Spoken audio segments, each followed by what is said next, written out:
गर्मियों के दिन आ रहे हैं और महालक्ष्मी सेल्स आपके लिए तैयार है लेटेस्ट कंज्यूमर अप्लायंसेस के साथ। Branded air conditioners, best brands, best offers के साथ आपके लिए अवेलेबल है महालक्ष्मी सेल्स में। एयर कूलर्स जो आपके पूरे घर में ठंडी हवा से आपके दिन को और खुशनुमा बनाए। Single door refrigerator, double door refrigerators, inverter battery, deep freezers, visi cooler, LED televisions, semi and fully automatic washing machines, water purifier, RO plus UV, आटा चक्की, water dispensers, water coolers, mini refrigerators, सभी appliances best brands के best offers के साथ आपके लिए available है Mahalakshmi sales में।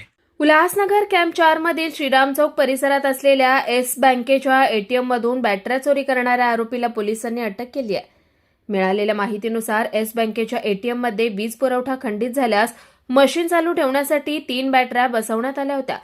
तसेच सुरक्षेच्या दृष्टीने सीसीटीव्ही कॅमेरेही बसवण्यात आले होते। दिनांक 23 एप्रिल 2026 रोजी सायंकाळी तपासणीसाठी गेलेल्या कंपनीच्या कर्मचाऱ्यांना एटीएम मधील लोखंडी केज उघडलेला दिसला व त्यातील 3 बॅटऱ्या चोरीला गेल्याचं आढळून आलंय। ही माहिती मिळताच संबंधित कंपनीच्या अधिकाऱ्यांनी सीसीटीव्ही फुटेज तपासलं असता दुपारी सुमारे 1:30 वाजण्याच्या सुमारास एक अज्ञात इसम हेल्मेट घालून एटीएम मध्ये प्रवेश करताना व बॅटऱ्या चोरी करताना दिसून आलाय। त्यानंतर विठ्ठलवाडी पोलीस ठाण्यात तक्रार दाखल करण्यात आली। वरिष्ठ पोलीस निरीक्षक अशोक कोळी, पोलीस निरीक्षक चंद्रहार गोडसे यांच्या मार्गदर्शनाखाली सुजित निश्चिते, हरिश्चंद्र घाणे, दीपक पाटील, सचिन पाटील, सुनील गावित, हनुमान सावंत यांच्या पोलिसांनी तपास करत अखेर या प्रकरणातील आरोपी अजय शर्मा याला अटक केली आहे।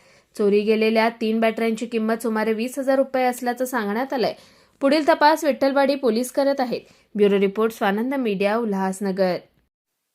ताज्या घडामोडींसाठी स्वानंद न्यूजला सबस्क्राईब करा आणि बेल आयकॉनवर क्लिक करा।